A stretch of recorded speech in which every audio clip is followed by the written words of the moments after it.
National citizen পার্টির আত্মপ্রকাশ আজ। অভিষেক অনুষ্ঠান ঘিরে ব্যাপক প্রস্তুতি। ঐক্যের মাধ্যমে এগিয়ে যেতে চায় নতুন দল। বাংলাদেশ জাতীয় নাগরিক পার্টি আত্মপ্রকাশ করতে যাচ্ছে, এ কারণে আমরা সকলে এখানে যুক্ত হতে আসছি। এই রাজনৈতিক দলগুলো ব্যর্থতার ফলে আমরা চাই যে তরুণরাই নেতৃত্বে আসুক। আমদানি নির্ভরতা কমাতে 2 বছরে 150 গ্যাস কূপ খননের উদ্যোগ পেট্রোবাংলার। বাড়ানো হচ্ছে পাপেক্সের সক্ষমতা। মধ্যরাতে শেওড়াপাড়া কাঁচা বাজারে ভয়াবহ আগুন। রোজার আগে পুড়ে ছাই 1.5 শতাধিক দোকান, নিঃস্ব অনেকে। এটা থেকে ভিতরে টোটাল 7টা দোকান আমাদের। 7টা দোকান থেকে এখন 10টা পয়সা জিনিস বার করতে পারেন। খেজুর ফল মিলে বহু টাকার মাল উড়াইছিলাম, এই দুগুলোকে সব শেষ আমার। এবং 1 মার্চ মধ্যরাত থেকে ইলিশ ধরায় 2 মাসের নিষেধাজ্ঞা। অভয়াশ্রম রক্ষায় প্রস্তুতি শেষ, খাদ্য সহায়তা পাবে জেলেরা।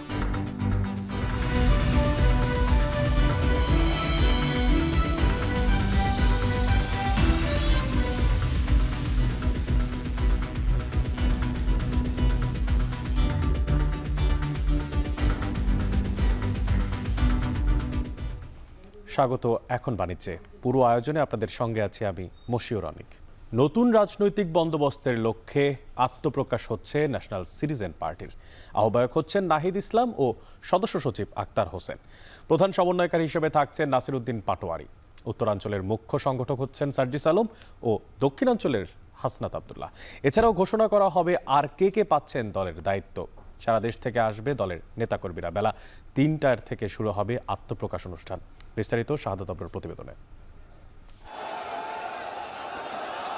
ঐতিহাসিক 5 আগস্টে এই মানিক মিয়া এভিনিউ পরিণত হয়েছিল জনসমুদ্রে।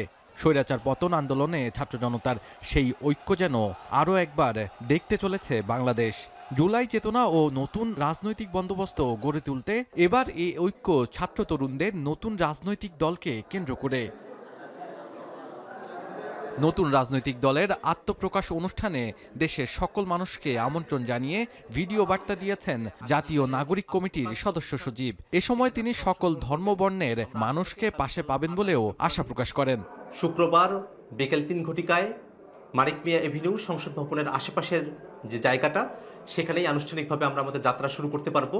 আপনাদের সকলের কাছে আহ্বান থাকবে, সারা দেশের যে প্রান্তে আছেন, ঢাকা শহরে বা ঢাকা শহরের বাইরে, আপনারা সকলেই আত্মপ্রকাশ যে অনুষ্ঠান, সেখানে আপনারা অংশগ্রহণ করবেন। যেখান থেকে শেষ সেখান থেকেই শুরু হবে নতুন বাংলাদেশের তারুণ্যের রাজনৈতিক পথ চলা। এরই মধ্যেই জানিয়ে দেওয়া হয়েছে নতুন রাজনৈতিক দলের নাম ন্যাশনাল সিটিজেন পার্টি এনসিপি। দলের আহ্বায়ক হিসেবে দায়িত্ব পাচ্ছেন নাহিদ ইসলাম, সদস্য সচিব আক্তার হোসেন, উত্তরাঞ্চলের মুখ্য সংগঠক সার্জিস আলম, দক্ষিণাঞ্চলের মুখ্য সংগঠক হাসনাত আবদুল্লাহ ও প্রধান সমন্বয়কারী নাসিরউদ্দিন পাটোয়ারি। এছাড়াও কেন্দ্রীয় কমিটিতে থাকছে 151 জন। শীর্ষ পদ ছাড়াও কে কোন দায়িত্ব পাচ্ছেন তা জানতে আরও কিছু সময় অপেক্ষা। ঐক্যের মাধ্যমে এগিয়ে যেতে চায় নতুন দল, তাই বৈষম্যের শিকার হবে না কেউ, এমন আশ্বাস হাসনাত আবদুল্লাহর কণ্ঠে।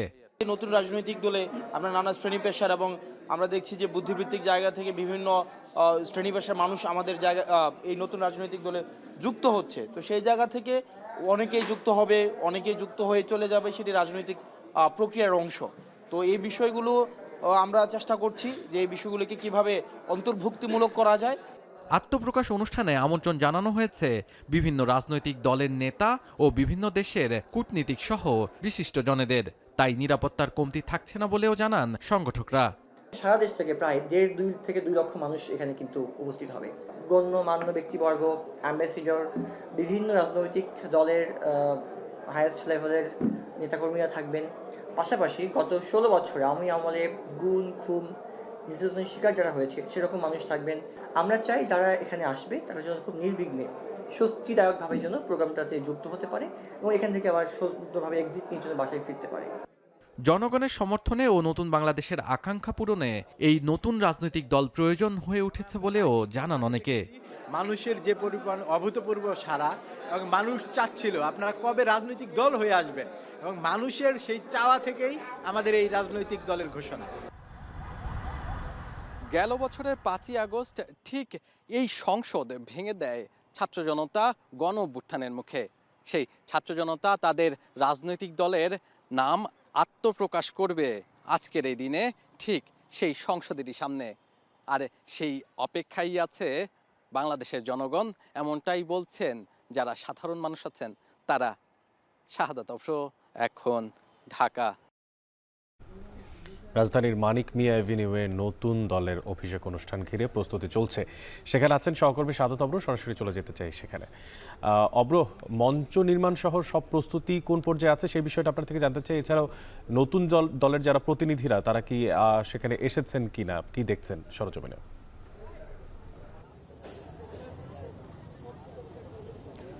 নতুন দলের প্রতিনিধিদের কথা যদি অনেক বলতে চাই, সেক্ষেত্রে কিন্তু হচ্ছে বলাই চলে যে এই যে মানিক মিয়া এভিনিউ, পুরো মানিক মিয়া এভিনিউতে কিন্তু হচ্ছে ইতিমধ্যে হচ্ছে সংগঠক যারা আছে তারা কিন্তু এসে পৌঁছেছেন এবং তারা সকাল থেকে ভোর থেকেই হচ্ছে এখানে কাজ করে যাচ্ছেন। আমি আসার পরেও দেখেছি যে মঞ্চ তৈরির কাজ কিন্তু ইতিমধ্যেই শেষ।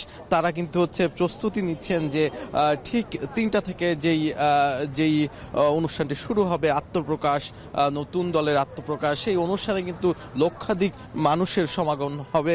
সেই লক্ষাধিক মানুষের জন্য কিন্তু হচ্ছে তারা প্রস্তুত। একই সাথে কিন্তু হচ্ছে যারা এখানে এসে পৌঁছেছেন তাদের সাথে আমি অনেকের সাথে কথা বলে জানতে পেরেছি তারা অনেকেই কিন্তু হচ্ছে রংপুর থেকে শুরু করে গোপালগঞ্জ থেকে শুরু করে রাজশাহী এবং কি দেশের নানা পর্যায়ের থেকে কিন্তু হচ্ছে মানুষজন চলে এসেছে। আর এই মুহূর্তে এখানটায় কিন্তু হচ্ছে নিরাপত্তার জোরদারের ব্যবস্থা করা হচ্ছে। আইন শৃঙ্খলা বাহিনীর সাথে আমার কথা হয়েছে এবং দেখেছি এখানে যে তারা প্রত্যেকেই কিন্তু হচ্ছে এখানে তাদের যে কার্যক্রম সেটি কিন্তু চালাচ্ছেন। একই সাথে বলা চলে যে এখানে যারা নেতৃবৃন্দ এসেছেন তারাও কিন্তু কিছুক্ষণ আগে পুরো এলাকাটি হচ্ছে পর্যবেক্ষণ করেছেন এবং সকল ধরনের, যেহেতু আপনি জানেন যে এখানে যারা যারা আসবে তারা প্রত্যেকেই হচ্ছে যারা অতিথি হিসেবে দাওয়াত করা হয়েছে কিংবা আমন্ত্রণ জানানো হয়েছে, প্রত্যেক হচ্ছে কোনো না কোনো জায়গা থেকে হচ্ছে তাদের জায়গা থেকে বিশিষ্টজন কিংবা হচ্ছে রাজনৈতিক ব্যক্তিবর্গ, সেই রাজনৈতিক ব্যক্তিবর্গের দিকে নজর রাখা থেকে শুরু করে যারা ভিআইপি আছে তাদের সবকিছুই কিন্তু হচ্ছে নিরাপত্তা যারা দিচ্ছে তারা কিন্তু হচ্ছে খুব অনেক নিরাপত্তার চাদরে ঘিরে ফেলবেন এই পুরো মানিক মিয়া এভিনিউকে, এমনটাই কিন্তু হচ্ছে জানিয়েছেন তারা। একই সাথে যারা এখানকার সংগঠক আছে সংগঠকরাও কিন্তু বলছেন যে এই যে আজকের এই অনুষ্ঠানকে কেন্দ্র করে কোনো ধরনের যেন অপ্রীতিকর ঘটনা না ঘটতে পারে সেটির দিকেও তারা নজর রাখছেন। একই সাথে পুরো আয়োজন যেহেতু লক্ষাধিক মানুষের সমাগম হবে সেহেতু বলাই চলে যে আজকের এই অনুষ্ঠান একটি নতুন দিকের উন্মোচন করবে বা করতে যাচ্ছে, সেহেতু হয়তো আরও কিছুটা সময় পরে আরও মানুষের সমাগম আমরা দেখতে পারবো। তবে যেই চূড়ান্ত অনুষ্ঠান সেটি কিন্তু শুরু হবে বিকেল দুপুর 3টায়। তো ততক্ষণ পর্যন্ত কিন্তু হচ্ছে আমাদের সাথে থাকতে হবে। অনেক পরবর্তী যেই ধরনের তথ্য আমি পাই সবকিছুই কিন্তু আপনার সাথে আমি জানিয়ে দিব। জুলাই আগস্টের চেতনাকে প্রেক্ষাপটকে সামনে রেখে নতুন দলের অভিষেক হতে যাচ্ছে আজ দুপুর 3টায়। সে বিষয়ে সবশেষ খোঁজখবর রাখছিলেন সহকর্মী শাহাদাত অব্র। আমদানির দিকে ঝুঁকতে নিজস্ব গ্যাস উত্তোলন করেনি আওয়ামী লীগ সরকার। দেশীয় কোম্পানি বাপেক্সকে বসিয়ে রেখে কূপ খননের কাজ দেওয়া হয়েছে বিদেশি কোম্পানিকে। এবার 2 বছরে 150 গ্যাস কূপ খননের উদ্যোগ নিয়েছে পেট্রোবাংলা। পরিকল্পনা নেওয়া হয়েছে খনন যন্ত্রাংশ কেনার, তবে আধুনিক যন্ত্রাংশ কেনার বিকল্প নেই বলে মত জ্বালানি বিশেষজ্ঞদের। বিস্তারিত জানাচ্ছেন মাঝার মাহবুব। দেশে 15টি গ্যাস ক্ষেত্রের 73টি কূপ উৎপাদনে রয়েছে। 3টি নিজস্ব কোম্পানি খনি থেকে দৈনিক গড়ে উত্তোলন করছে 750 মিলিয়ন ঘনফুট গ্যাস। বিপরীতে বিদেশি কোম্পানি শেভরন একাই উত্তোলন করছে 1150 মিলিয়ন ঘনফুট। বাকি 750 মিলিয়ন এলএনজি মিলে মোট সক্ষমতা 2650 মিলিয়নের কিছু বেশি। গড় ঘাটতি প্রায় 1,500 মিলিয়ন ঘনফুট গ্যাস। পেট্রোবাংলা বলছে গ্যাস উত্তোলন বাড়াতে ওয়ার্কওভার, উন্নয়ন ও অনুসন্ধান মিলে এবছর তারা কূপ খনন করবে 51টি, আর আগামী বছর আরও 100টি কূপ বাড়ানোর পরিকল্পনা রয়েছে। খননে গতি আনতে বাড়ানো হচ্ছে বাপেক্সের সক্ষমতা। দেশীয় বড় কোম্পানিটি সিলেটের জকিগঞ্জে মাত্র 75 কোটি টাকা ব্যয়ে 28তম গ্যাস ক্ষেত্র আবিষ্কার করলেও 180 কোটি টাকা খরচ করে ভোলায় 29তম গ্যাস কূপ খনন করা হয়েছে রাশিয়ান কোম্পানি গ্যাজপ্রমকে দিয়ে। এদিকে বাপেক্সের সক্ষমতা ঠেকে আছে মাত্র 113 মিলিয়ন ঘনফুটে। প্রতিষ্ঠানটির 5টি রিগের মধ্যে প্রতিষ্ঠাকালীন সময় কেনা একটি ব্যবহারের অযোগ্য, আর বাকি 4টির মধ্যে একটি দুর্বল। কর্মক্ষম 3টি রিগের একটি ব্যবহারই করেনি আওয়ামী লীগ সরকার। পেট্রোবাংলা বলছে, বাপেক্সের সক্ষমতা বাড়াতে আগামী 1 বছরের মধ্যে ভারী ও মাঝারি সক্ষমতার আরও 2টা রিগ কিনবে তারা। আমাদের রিগের সংখ্যা 6টা হবে। আমরা আরও 5 থেকে 7টা কূপ আমরা 26 থেকে ওয়ার্ক ওভারের জন্য এই বছর নিয়ে আসছি। আমাদের এই প্রকল্পটা সবুজ তালিকাভুক্ত হলো, তার মানে আমরা আরেকটা রিগ খুব অচিরেই, আপনি ধরতে পারেন যে উইদিন 4-5 মান্থস আমরা আশা করি কিনে ফেলতে পারবো। জ্বালানি বিশেষজ্ঞরা বলছেন, সংকট মেটাতে গ্যাস উত্তোলনের সক্ষমতা বাড়ানোর বিকল্প নেই। তবে বিদেশি কোম্পানিগুলোর সঙ্গে প্রতিযোগিতায় টিকতে হলে গভীর কূপ খনন সক্ষমতার রিগ কেনার বিকল্প নেই বলেও মনে করেন তারা। 2000 হর্স পাওয়ারের বিজয় 10 রিগ, সেটা এখন যে জামালপুরে গেছে, সেটা 3113 মিটারে যে স্টাক পাইপ করছে। স্টাক পাইপ করার পর পাইপ ছুটাইতে পারে নাই, তারা 100 মিটার পাইপ কেটে উপরে চলে আসছে। স্টাক পাইপ হলে রিজার্ভারটা নষ্ট হয়ে যায় এবং ওই কূপ দিয়ে গ্যাস উত্তোলন হয় না। যেমন সিলেট 10-এ স্টাক পাইপ হয়েছে, সিলেট 9-এ স্টাক পাইপ হয়েছে, ঠিক আছে। এখন যেটা আমাদের একটু পাওয়ারফুল রিগ প্রয়োজন।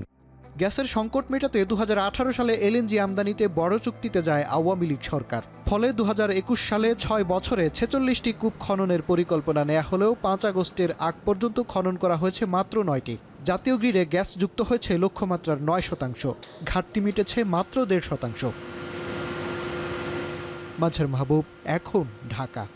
আইন শৃঙ্খলা পরিস্থিতি স্থিতিশীল রাখতে মধ্যরাতে রাজধানীর বিভিন্ন স্থানে চেকপোস্ট বসিয়ে তল্লাশি চালায় যৌথ বাহিনী। তল্লাশি চালানো হয়েছে রাজধানীর শেওড়াপাড়া, আগারগাঁও, বিজয় সরণি, আরামবাগ, মোহাম্মদপুর সহ বিভিন্ন স্থানে। এ সময় private car, microbus, CNG, motorcycle ও বাস থামিয়ে কাগজপত্র যাচাই করা হয়। হেলমেট এবং লাইসেন্স না থাকার কারণে বেশ কিছু মামলাও দেওয়া হয়েছে।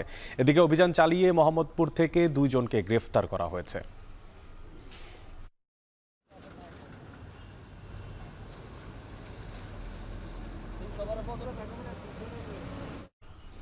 দর্শক, বলছি কিছু হতভাগ্য ব্যবসায়ীদের কথা। রমজান মাসকে সামনে রেখে দোকানে তোলা হয়েছিল নানা সামগ্রী, কিন্তু মিরপুরে শেওড়াপাড়া কাঁচা বাজারে ভয়াবহ আগুনের ঘটনায় সব যেন পুড়ে ছাই। এতে ওই বাজারের প্রায় 1.5 শতাধিক দোকান পুড়ে ছাই হয়ে গেছে।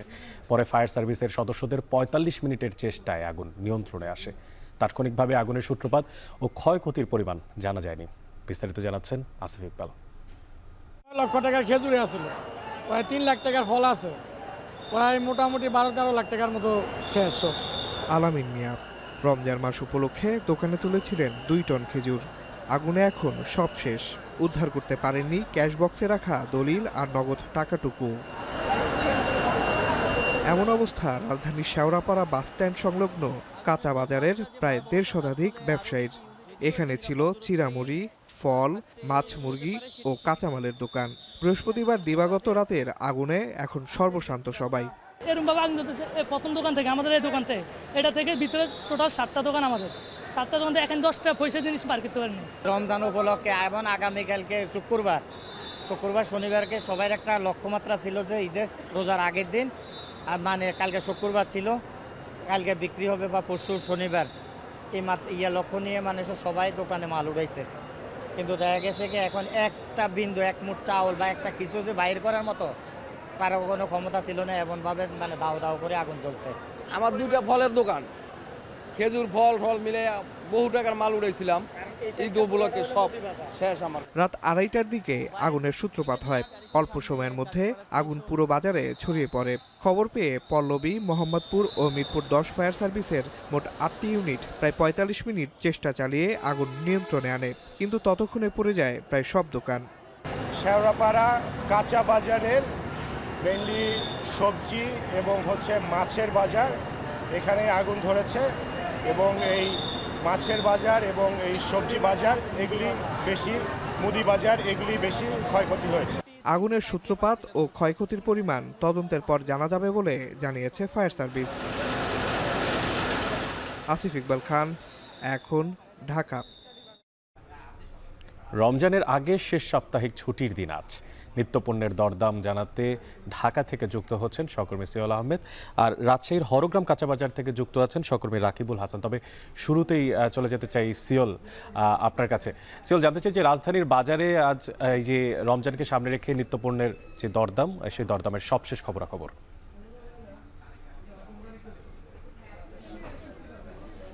অনেক আপনি যেটি বলছিলেন, আসলে এই রমজানের আগে শেষ সাপ্তাহিক শুক্রবার হচ্ছে আজকে, এবং আজকে সকাল থেকে কিন্তু আমরা এই মুহূর্তে আছি রাজধানীর কাপ্তান বাজারে, যেটি আসলে রাজধানীর অন্যতম একটি বড় বাজার। এবং এই বাজার আমরা ঘুরে দেখেছি যে রাজধানীতে রমজান উপলক্ষে বাজারের যে ভিড় সেটি কিন্তু অন্যান্য দিনের চেয়ে বেশি। আমি যদি একটু আপনাদেরকে দেখাই, সেটি হচ্ছে যে সকাল থেকে আমরা যেটি দেখলাম যে মাসের শেষ এবং রমজানও একদম শুরু, সেই হিসাবে কিন্তু বেশিরভাগ যারা ক্রেতা তারা কিন্তু রমজানের পণ্যগুলো কিনতেই কিন্তু ভিড় করছেন।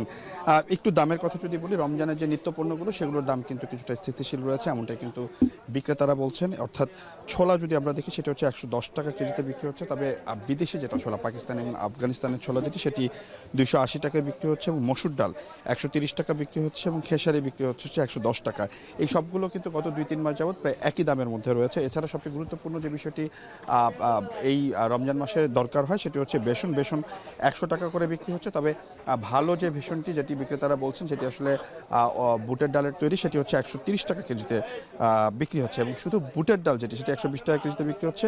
চিনি আগে ছিল 125 টাকা, সেটি গত 2 সপ্তাহ যাবত 120 টাকা কেজিতে বিক্রি হচ্ছে। বর্তমানেও কিন্তু 120 টাকা কেজি দরে বিক্রি হচ্ছে। তবে সবচেয়ে চিন্তার যে বিষয়, সেটি হচ্ছে যে অন্যতম যে গুরুত্বপূর্ণ যে পণ্যটি, সেটি হচ্ছে যে তেল, সয়াবিন তেল, সেটি হচ্ছে 175 টাকা লিটারে বিক্রি হচ্ছে। তবে বেশিরভাগ দোকানই কিন্তু আমরা দেখছি যে আসলে তেলের সংকট রয়েছে, কিছুটা তেলের সংকট রয়েছে, এরকম কিন্তু ক্রেতা বিক্রেতা উভয়ই বলছেন। যারা আসলে রেস্টুরেন্ট ব্যবসা করে থাকেন, তারাও রমজান উপলক্ষে তাদের যে ইফতার বিক্রির যে চিন্তাভাবনা, সেই চিন্তাভাবনা থেকে কিন্তু অনেক ক্রেতা এখানে এসেছেন যারা রেস্টুরেন্ট ব্যবসায়ী। তারাও বলছেন যে আসলে তাদের যে পরিমাণ সয়াবিন তেল এই রমজানে তাদের দরকার, সেই পরিমাণ সয়াবিন তেল কিন্তু তারা পাচ্ছেন না। তবে কিছু কিছু ক্ষেত্রে আসলে নতুনও কিছু তেলের কোম্পানি বাজারে এসেছে, তারা কিন্তু তেল বিক্রি করছেন। আমরা মাংসের দোকানে সকালে কথা বলেছিলাম, খাসির মাংস যেটি, সেটি 1300 টাকায় বিক্রি হচ্ছে। গত 2-3 মাস যাবত সেটি আসলে 1200 টাকাতেও বিক্রি হচ্ছিল। তবে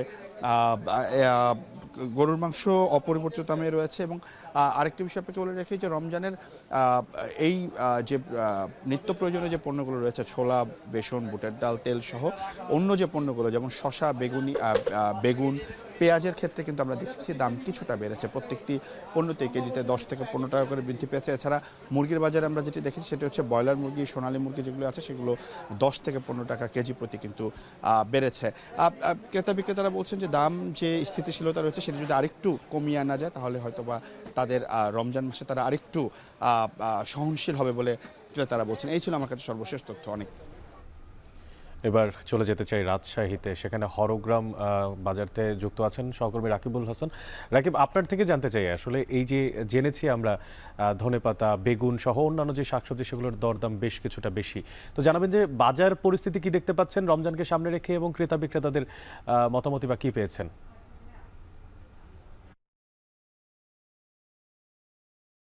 একটা ঈদের মতো পরিস্থিতি তৈরি হচ্ছে। ব্যবসায়ীরা বলছে দম ফেলার ফুসরত নেই তাদের, এবং ব্যস্ততা বেড়েছে একেবারে যে সকালবেলা পাইকারি বাজার শুরু হয় তখন থেকেই। তবে সুখবর নেই, সেখানে বাজারে যে নিত্যপণ্যের দাম, বিশেষ করে সবজি এবং যে সমস্ত খাবারগুলো আমরা দেখে থাকি ইফতার বা হচ্ছে রোজার সময় বেশি ব্যবহার করে থাকে মানুষজন, সেগুলো নিয়ে কিন্তু দাম বেড়েছে। বিশেষ করে বেগুন গেল আগের দিনও কিন্তু এখানে ব্যবসায়ীরা বলছেন 30 থেকে 35 টাকা কেজি দরে বিক্রি করেছেন, সেটি আজকের বাজারে প্রায় 55 থেকে 60 টাকা কেজি দরে বিক্রি হয়েছে, এবং পাইকারি বাজারে কিন্তু সেটির দাম বেড়েছে। অন্যদিকে এই সময়টি সবচেয়ে বেশি যে চাহিদাটি থাকে ক্ষীরা বা শশার, সেটি গতকালকে যে দরে বিক্রি হচ্ছে, আজকে কিন্তু তার থেকে 5 থেকে 7 টাকা কেজি বেশি দরে বিক্রি হচ্ছে। এবং তারা যেটি বলছেন ব্যবসায়ীরা, যে খুচরা বাজারে আসলে বেশি দরে বিক্রি হচ্ছে। প্রত্যেক এই শুক্রবারের দিনে হয়তো পণ্যের 2 থেকে 3 টাকা বেশি থাকে, কিন্তু রমজানকে ঘিরে আসলে ক্রেতার উপস্থিতি বেশি, এবং যে পরিমাণ যোগান তার থেকে আসলে বিক্রি বেশি হওয়ার কারণে কিন্তু তারা খানিকটা দাম বেড়েছে বলছেন। এবং সেক্ষেত্রে শশা কিন্তু আমরা 25 থেকে 35 টাকা কেজি দরে বিক্রি হতে দেখছি এবং অন্যান্য যে সমস্ত বিষয়গুলো রয়েছে পেঁয়াজ বিভিন্ন প্রকার ভেদে কিন্তু সেটির দাম আছে 40 থেকে 55 টাকা পর্যন্ত এবং এর পাশাপাশি অন্য নিত্য যে সবজিগুলো রয়েছে তার খানিকটা দাম কিছু কিছু সবজির একটু কম, যেমন ফুলকপির এখন আসলে দাম কম এবং অন্যান্য মূলা যেগুলো রয়েছে সেটার দাম কম। এটি মূলা আজকে বাজারে আমরা লক্ষ্য করলাম প্রায় 30 থেকে 35 টাকা কেজি দরে বিক্রি হচ্ছে এবং ফুলকপি প্রায় 5 থেকে 8 টাকা পিস হিসেবে বিক্রি হচ্ছে। সুতরাং এই জায়গায় সেই সমস্ত পণ্যগুলোর আসলে চাহিদা বেশি এবং বেশি দাম হাঁকছেন ক্রেতারা, সেটি হচ্ছে যেগুলো আসলে রমজানে চাহিদা থাকে সেগুলো। যেমন টমেটো আমরা এখানে দেখেছি বিক্রি হয়েছে গেল দিনও 15 থেকে 20 টাকা, আজকে কিন্তু সেটি 25 থেকে কোনো ক্ষেত্রে 35 টাকা পর্যন্ত দাম বেড়েছে। সুতরাং যে সমস্ত রমজানের পণ্য সেগুলো কেনাকাটার জন্য কিন্তু আসলে দাম খানিকটা বাড়ছে এবং এক্ষেত্রে আমরা যেটি আসলে লক্ষ্য করছি যে তারা বলছেন যে এই রমজানে যেই পরিমাণ আসলে যোগান তারা প্রত্যেক ছুটির দিন রাখেন, কিন্তু রমজান অনুযায়ী আসলে এইটির বিক্রি বেড়ে যাওয়ার কারণে কিন্তু আসলে দামটি বেড়েছে। তো অনেক রাজশাহীর হরগ্রাম বাজারে ব্যবসায়ীরা বলছেন আগামীকালকে পর্যন্ত এই দাম বৃদ্ধি অব্যাহত থাকতে পারে। তো এই ছিল আমার কাছে সর্বশেষ।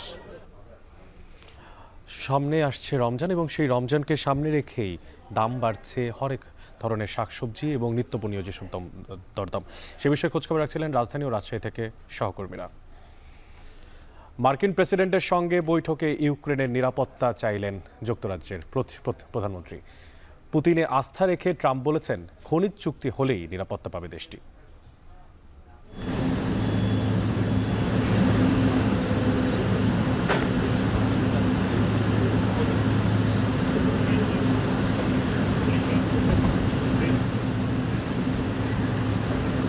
President Trump, can you get a peace letter and bring it to you? So can I present the letter from the King to you? Thank you very much. Oh, it is, and that's quite a signature. জাটকা রক্ষায় 1 March মধ্যরাত থেকে শুরু হচ্ছে পদ্মা মেঘনা নদীতে মাছ শিকারে 2 মাসের নিষেধাজ্ঞা। নিষেধাজ্ঞার এই সময়ে 6টি অভয়াশ্রমে বন্ধ থাকবে মাছ ধরা। অভয়াশ্রম রক্ষায় সব ধরনের প্রস্তুতি নেওয়ার কথা জানায় জেলা টাস্কফোর্স, আর এতে করে কর্মহীন হয়ে পড়বে জেলেরা। তবে নিবন্ধিত জেলেদের খাদ্য সহায়তা দেবে মৎস্য বিভাগ। সহকর্মীদের পাঠানো তথ্য চিত্রে দেখবেন বিস্তারিত। জাটকা সংরক্ষণে মেঘনা ও পদ্মা নদীর 6টি অভয়াশ্রমে মধ্যরাত থেকেই শুরু হচ্ছে ইলিশ শিকারের 2 মাসের নিষেধাজ্ঞা। তাই তো নিষেধাজ্ঞার আগে শেষ দিনের মতো মাছ ধরতে ব্যস্ত জেলেরা। পাইকার ও আড়তদারদের হাঁকডাকে মুখরিত ঘাটগুলো। চাঁদপুরের মতলবের উত্তর উপজেলার শাটনাল থেকে হাইমচরের চরভৈরবী পর্যন্ত 70 কিলোমিটার এলাকায় জাল ফেলা, মাছ আহরণ, ক্রয় বিক্রয়, মজুত ও পরিবহন করা যাবে না। নিষেধাজ্ঞা বাস্তবায়নে নিবন্ধিত জেলেদের দেয়া হবে সরকারি খাদ্য সহায়তা। তবে খাদ্য সহায়তার পাশাপাশি আর্থিক সহায়তার দাবি জেলেদের। জাটকা তাকে তো আমি ইলিশ মাছ সামনে ধরতে পারো, এই কারণে আমরা উঠে গেলাম। সরকার যে চালটা দেয় সঠিকভাবে প্রদান করতো, তাহলে আমরা 2 মাস সুন্দরভাবে চলতে পারতাম, আমাদেরকে আর নদী নামা লাগতো না। চাল দেয়, চালের সাথে যদি কিছু নগদ টাকা দিত তাহলে আমাদের জন্য একটু সুবিধা হইতো। এ সময় অসাধু জেলেরা কোনোভাবেই নদীতে যেন নামতে না পারে সেজন্য প্রস্তুতি নিয়েছে জেলা মৎস্য বিভাগ। কিছু দুষ্ট জেলে আছে, এরা যদি নামার চেষ্টা করে নদীতে নামে তাহলে আমরা মৎস্য সংরক্ষণ আইন আপনি জানেন যে 1 থেকে 2 বছরের জেল এবং অথবা 5 লাখ টাকা জরিমানা কিংবা উভয় দণ্ডে দণ্ডিত, এই আইন প্রয়োগ করতে বাধ্য হবে।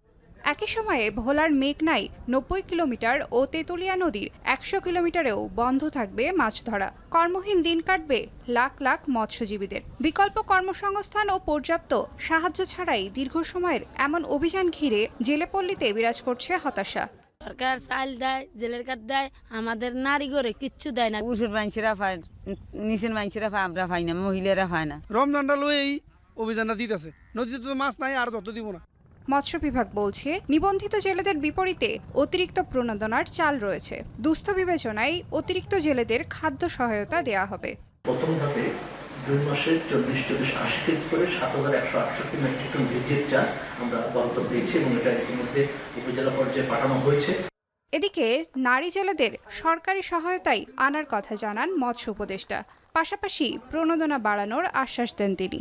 প্রথম চেষ্টা করছে যে চাল যেটা 25 কেজি দেওয়া হতো সেটাকে 40 কেজি করা, 40 কেজি যেটা দেওয়া হতো সেটাকে 50 কেজি করা। কারণ একটা পরিবারে যদি 4-5 জন সদস্য থাকে এই চালে তাদের সেটা হয় না, ভাতটাও হবে না। নিষেধাজ্ঞা অমান্য করলে অন্তত 1 থেকে 2 বছরের কারাদণ্ড কিংবা সর্বোচ্চ 5,000 টাকা জরিমানার বিধান রয়েছে। আগামী 30 এপ্রিল শেষ হবে নিষেধাজ্ঞা। তবে এই 6টি অভয় আশ্রমের বাইরে সমুদ্র কিংবা নদীতে মাছ শিকার করতে পারবেন জেলেরা। অতসী কর্মকার, এখন। টায়ার ও টিউব সহ অনেক শিল্প পণ্যের অন্যতম কাঁচামাল রাবার। প্রয়োজনীয় রাবার উৎপাদনে থাইল্যান্ড, ইন্দোনেশিয়া, ভিয়েতনামের তুলনায় অনেক পিছিয়ে আছে বাংলাদেশ। তাই বাড়তি দামে আমদানি করতে হয় বাংলাদেশকে। তাই উৎপাদন বাড়াতে আলাদা রাবার গবেষণা ইনস্টিটিউট তৈরির পরামর্শ দিচ্ছেন বিশেষজ্ঞরা। বিস্তারিত ইমতিয়াজ আহমেদের প্রতিবেদনে ছবি তুলেছেন সাইমা কন্দ।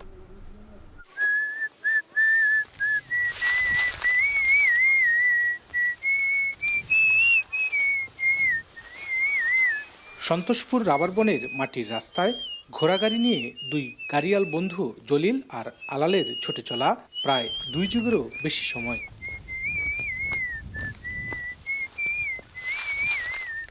দুর্গম হয় এই জনপদের শস্যসহ বিভিন্ন পণ্য সরবরাহে ঘোড়া এবং মহিষের গাড়ি ভরসা।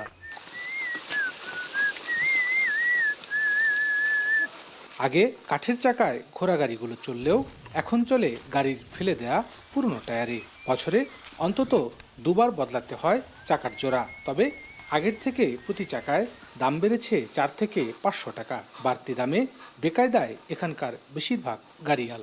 আগে কিনতাম 1200-1300 টাকা হইলে টায়ার পাওয়া গেছে, 2400-2600 টাকা নাকি নিচে আর কি। পূর্বে দুনিয়া 2-3 হাজার টাকা 4 হাজার টাকা নাকি। দিন দিন খালি জিনিসপাতির দামই বাড়তেছে। ঘোড়ার গাড়ি বেশি চলি, কিন্তু যেভাবে দাম বাড়তেছে চলা তো কঠিন। বিভিন্ন গন্তব্যে পৌঁছাতে যানবাহনের বিকল্প নেই। যে চাকার উপর ভর করে চলছে দেশের অর্থনীতি, সেই চাকার বাজার এখন অনেকটাই টালমাটাল। স্থানীয়ভাবে উৎপাদিত রাবারের দাম বৃদ্ধির প্রভাব পড়েছে টায়ারের দামে। 15 থেকে 20% বেড়েছে সাইকেল, রিক্সা, ভ্যানসহ সব ধরনের যানবাহনের নতুন চাকার দাম। এই অবস্থায় মরার উপর খাড়ার ঘা হয়ে দাঁড়িয়েছে সম্প্রতি বেসরকারি একটি টায়ার কারখানায় আগুনে সব পুড়ে যাওয়া। এতে আরেক দফা বেড়েছে দাম।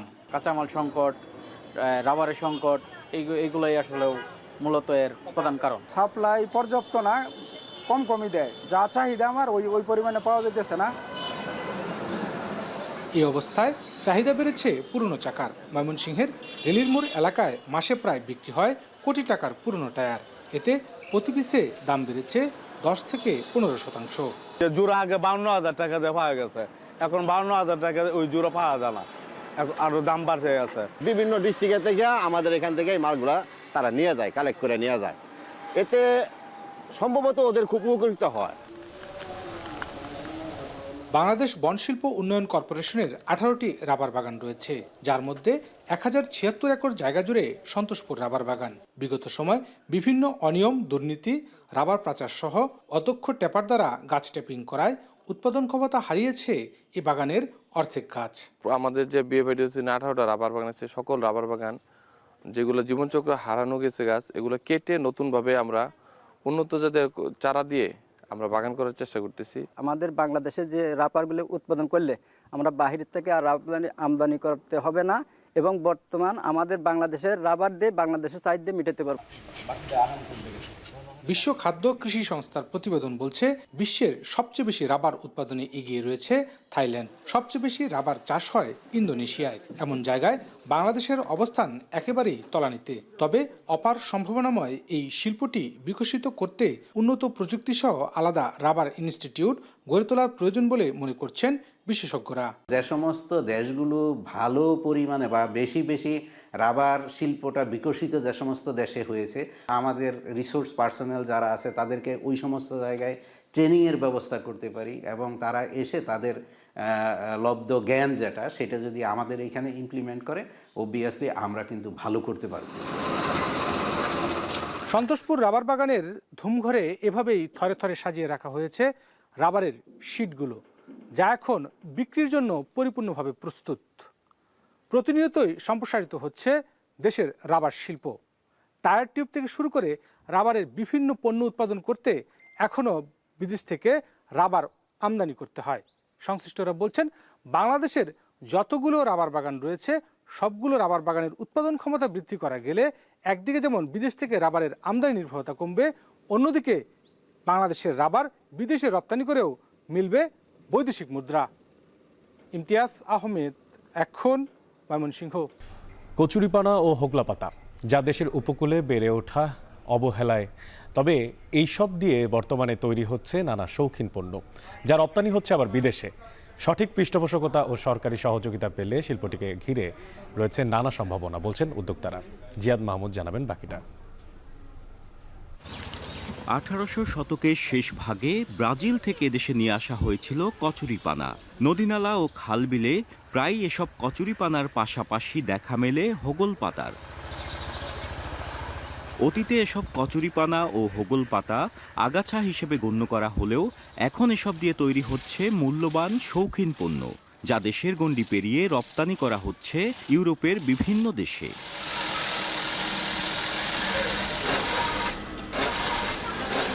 বরগুনা সদর উপজেলার দুই বন্ধু লিটন অধিকারী ও নিবিড় বিশ্বাস গত বছর ছোট পরিসরে গড়ে তোলেন একটি কারখানা। নারীদের কর্মসংস্থান সৃষ্টির পাশাপাশি এ উদ্যোগ দেশীয় শিল্পকে তুলে ধরছে বিশ্ব দরবারে। এই জায়গায় এই ফ্যাক্টরি হওয়ার পর বেতন পাই, তো ভালো সংসার চলে। আমরা যে পণ্য তৈরি করি তারা এসব বিদেশের লোক সবাই ব্যবহার করে, আমাদের কাজ করে খুব আনন্দ। আমাদের বাংলাদেশে তেমন মানুষ করে না, এগুলা বাহির দেশে চলে যায়। বিভিন্ন মেলা ও প্রদর্শনীতে দর্শনার্থীদের আকৃষ্ট করছে এসব শৌখিন পণ্য। শিক্ষার্থী, উদ্যোক্তা সহ নানা শ্রেণী পেশার মানুষ মুগ্ধ হচ্ছেন নিখুঁত কারুকাজে। দেখে আসলে খুব ভালো লাগলো, ইউনিক একটা কিছু। আর সব মিলিয়ে এটা মাথায় পরেও কিন্তু অন্যরকম একটা আরাম অনুভব হয়। কোরিয়ান, জাপান এরা কিন্তু এই টাইপের পণ্যগুলো খুব বেশি ব্যবহার করে, তাহলে ওই দেশগুলো যদি ব্যবহার করতে পারে তাহলে জিনিসটা আরো সুন্দর হবে আমাদের জন্য। কিন্তু এটা এমন একটা এগুলো যেহেতু বেশিরভাগই এক্সপোর্ট ওরিয়েন্টেড একটা প্রোডাক্ট, সেহেতু এটার বাজারে কোনো সমস্যা নাই, ভালো মূল্য পাবে। এ শিল্পকে ঘিরে সম্ভাবনা থাকায় বাজারজাতকরণ সহজতর করার পাশাপাশি নানা পদক্ষেপের কথা জানান বিসিক কর্মকর্তা ও জেলা প্রশাসক। কাঁচামালগুলো আমাদের ছড়িয়ে ছিটিয়ে আছে, যেগুলো অ্যাভেলেবেল, যেগুলোকে আমরা এখন ওইভাবে কাজে লাগাতে পারছি না, সেগুলোকে যদি আমরা আসলে কাজে লাগাতে পারি এবং কাজে লাগিয়ে আমরা যদি একদম প্রান্তিক পর্যায়ে উৎপাদনের সাথে যুক্ত করতে পারি, তাহলে অবশ্যই এগুলোর আসলে ব্যাপক চাহিদা তৈরি হবে। প্রতি মাসে বরগুনা হ্যান্ডিক্রাফট থেকে কচুরিপানা ও হোগল পাতা দিয়ে তৈরি 15 থেকে 16 হাজার নান্দনিক পণ্য রপ্তানি হয় বিদেশে, যা বিক্রি করে তাদের মাসিক আয় প্রায় 4 লাখ টাকা। জিয়াদ মাহমুদ, এখন, বরগুনা। যুক্তরাষ্ট্রের সঙ্গে ইউক্রেনের খনিজ চুক্তি কিয়েভের নিরাপত্তা নিশ্চিত করবে বলে মনে করেন মার্কিন প্রেসিডেন্ট ডোনাল্ড ট্রাম্প। হোয়াইট হাউসে ব্রিটিশ প্রধানমন্ত্রীর সঙ্গে বৈঠকে কথা বলেছেন মার্কিন প্রেসিডেন্ট ডোনাল্ড ট্রাম্প। তার বিশ্বাস, শান্তি চুক্তি হলে সেটি ভঙ্গ করবেন না রুশ প্রেসিডেন্ট ভ্লাদিমির পুতিন। এদিকে কিয়ার স্টারমার জানান, শান্তি প্রতিষ্ঠার ক্ষেত্রে আগ্রাসনকারীদের পুরস্কৃত করা ঠিক নয়। নাফি আরমান মননের প্রতিবেদনে বিস্তারিত। ইউক্রেনকে রক্ষায় হোয়াইট হাউসে যুক্তরাজ্যের প্রধানমন্ত্রী কিয়ার স্টারমার। যদিও মার্কিন প্রেসিডেন্ট ডোনাল্ড ট্রাম্পের চাতুর্যের কাছে অনেকটাই ধরাশায়ী ব্রিটিশ প্রধানমন্ত্রী। ইউক্রেনে দীর্ঘস্থায়ী শান্তির জন্য যুক্তরাষ্ট্রকে নিরাপত্তার নিশ্চয়তা দেওয়ার আহ্বান জানিয়েছিলেন স্টারমার। তবে ট্রাম্পের দাবি, যুক্তরাষ্ট্রের সঙ্গে ইউক্রেনের খনিজ চুক্তি কিয়েভকে মস্কোর বিরুদ্ধে নিরাপত্তার নিশ্চয়তা দেবে।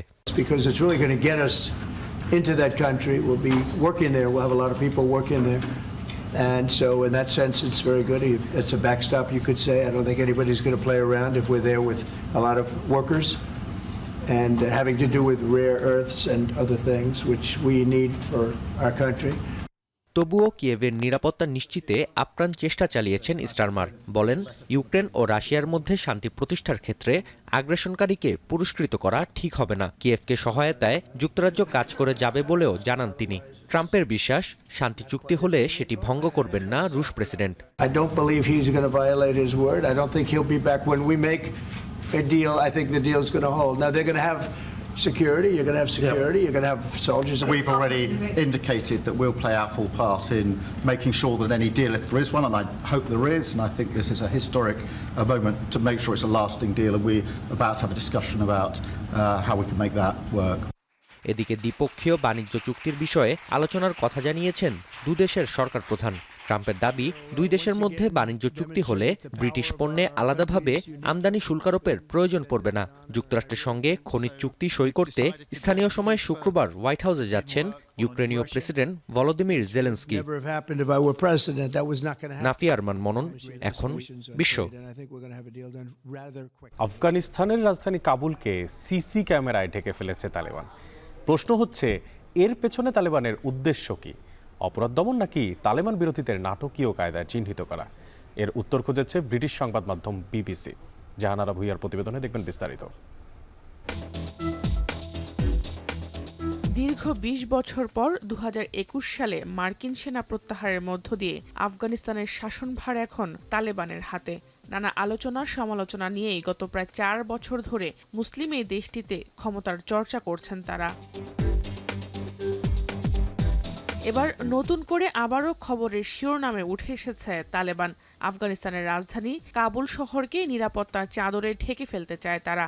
সেই উদ্দেশ্যে ক্ষমতায় বসার পর থেকেই লাগাতার কাজ করে যাচ্ছেন তালেবান সরকার প্রধান মোল্লা মোহাম্মদ হাসান আকুন্দ।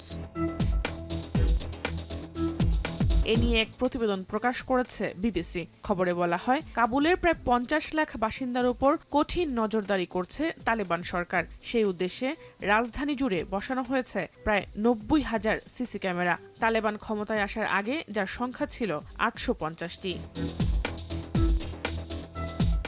বিবিসিকে দেয়া সাক্ষাৎকারে কাবুল পুলিশ প্রধানের মুখপাত্র খালিদ জাদরান জানান, শহরটি থেকে অন্যায়, রাহাজানি, ছিনতাই দূর করতেই তাদের এই কর্মযজ্ঞ।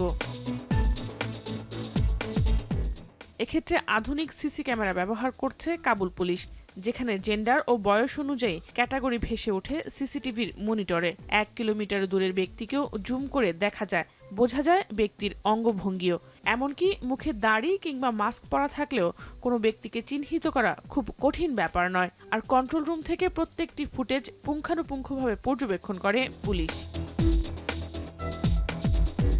কাবুলের নিরাপত্তায় তালেবান সরকারের এই উদ্যোগকে ভালোভাবে দেখছেন না অনেকে। অ্যামনেস্টি ইন্টারন্যাশনাল সহ বেশ কিছু মানবাধিকার সংস্থার অভিযোগ, বিপুল সংখ্যক সিসি ক্যামেরা বসিয়ে আফগানরা সরকার বিরোধী কোনো কাজ করছে কিনা তা রেকর্ড করছে তালেবান, যা পরবর্তীতে তাদের বিপদের কারণ হতে পারে।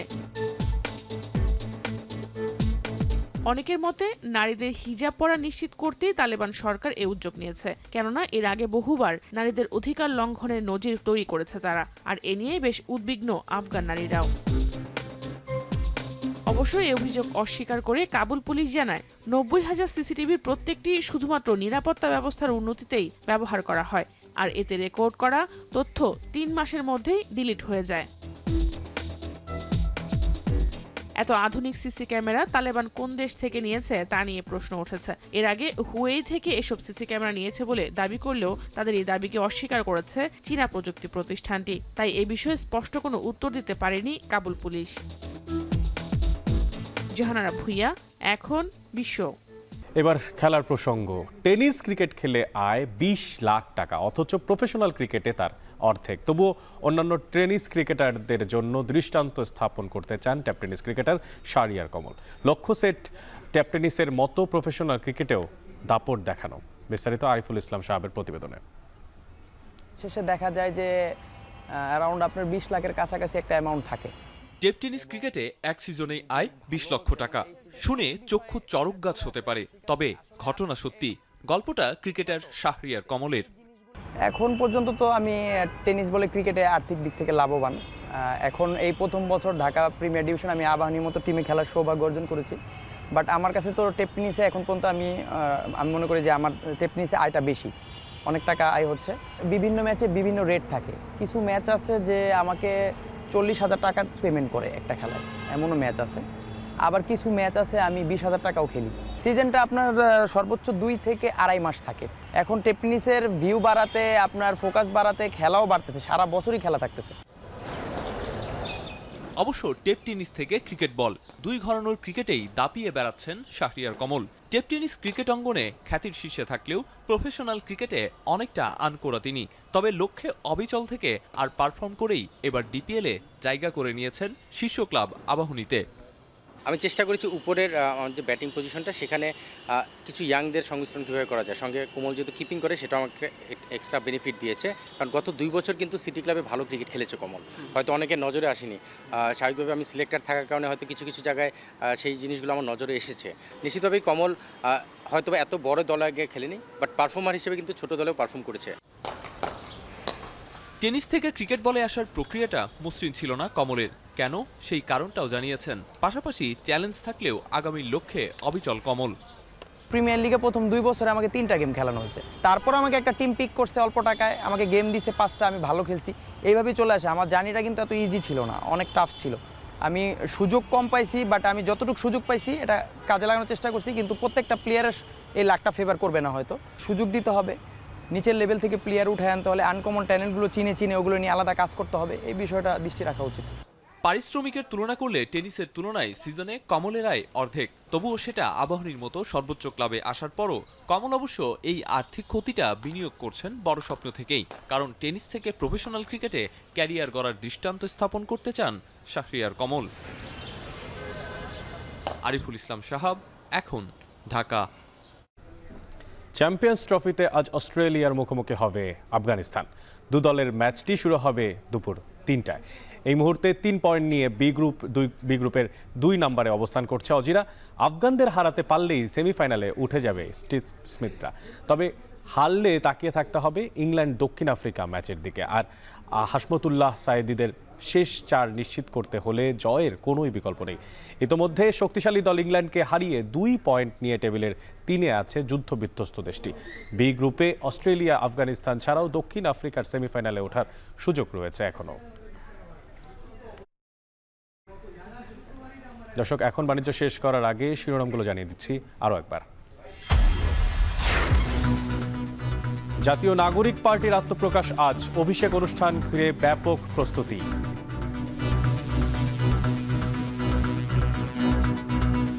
বাংলাদেশ জাতীয় নাগরিক পার্টি আত্মপ্রকাশ করতে যাচ্ছে, এ কারণে আমরা সকলে এখানে যুক্ত হতে আসছি। এই রাজনৈতিক দলগুলো ব্যর্থতার ফলে আমরা চাই যে তরুণরাই নেতৃত্বে আসুক। আমদানি নির্ভরতা কমাতে 2 বছরে 150 গ্যাস কূপ খননের উদ্যোগ পেট্রোবাংলার, বাড়ানো হচ্ছে বাপেক্সের সক্ষমতা। মধ্যরাতে শেওড়াপাড়া কাঁচাবাজারে ভয়াবহ আগুন, রোজার আগে পুড়ে ছাই 1.5 শতাধিক দোকান, নিঃস্ব অনেকে। এটা থেকে ভিতরে টোটাল 7টা দোকান, আমাদের 7টা দোকান এখন 10টা পয়সা জিনিস বার করতে পারেনি। খেজুর ফল মিলে বহু টাকার মাল উড়াইছিলাম, এই 2 ব্লকে সব শেষ আমার। এবং 1 মার্চ মধ্যরাত থেকে ইলিশ ধরায় 2 মাসের নিষেধাজ্ঞা। অভয়াশ্রম ঘোষণার প্রস্তুতি শেষ, খাদ্য সহায়তা পাবে জেলেরা। দর্শক, এই ছিল এখন বাণিজ্যের আয়োজনে। এখন টেলিভিশন ওয়েবসাইটে দেখতে ভিজিট করুন www.ekhon.tv। এছাড়া এখন টেলিভিশন ফেসবুকে দেখতে ভিজিট করুন facebook.com/tv.ekhon এবং ইউটিউবে এখন টেলিভিশন দেখতে ভিজিট করুন youtube.com/c/ekhon tv।